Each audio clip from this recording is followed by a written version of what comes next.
السلام علیکم دوستو، کیسے؟ امید کرتا ہوں کہ آپ سب خیر خیریت سے ہوں گے۔ دوستو، پاکستان کرکٹ ٹیم میچ جیت گیا ہے اسکاٹ لینڈ سے۔ پاکستان کرکٹ ٹیم کی سب سے بڑی ٹی20 ورلڈ کپ 2021 میں 5ویں کامیابی تھی۔ اس کامیابی کے بعد آپ کو پتہ ہے کہ شعیب ملک نے جو بیٹنگ کی ہے، شعیب ملک کی بیٹنگ کے بعد ثانیہ مرزا نے تالیاں بجائی ہیں۔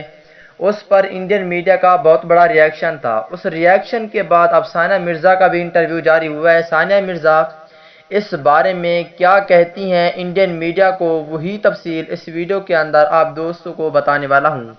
دوستو، اس سے پہلے اس ویڈیو کو لائک کریں، چینل کو سبسکرائب کریں، بیل آئیکن دبا کر آل پر لازمی کلک کر دینا ہے، اور پاکستان کرکٹ ٹیم کے حوالے سے نیچے کمنٹ سیکشن میں ایک پیارا سا کمنٹس بھی لازمی کرنا ہے۔ دوستو، جیسا کہ آپ کو پتا ہے کہ پاکستان کرکٹ ٹیم نے پہلے بیٹنگ کی تھی، بیٹنگ بہت اچھی کی پاکستان ٹیم نے۔ دوسری جانب پھر پاکستان ٹیم نے جب بیٹنگ کی تو بیٹنگ بھی شاندار طریقے سے کی، اور سب کھلاڑیوں نے بڑے ریکارڈ بھی اپنے نام کیے ہیں، اور پاکستان ٹیم نے بھی بڑا ریکارڈ اپنے نام کیا ہے، جو کہ ٹی20 ورلڈ کپ 2021 میں پاکستان ٹیم نے 5 لگاتار کامیابیاں ملی ہیں۔ پاکستان ٹیم کو ایسا ریکارڈ کسی کے پاس بھی نہیں ہے۔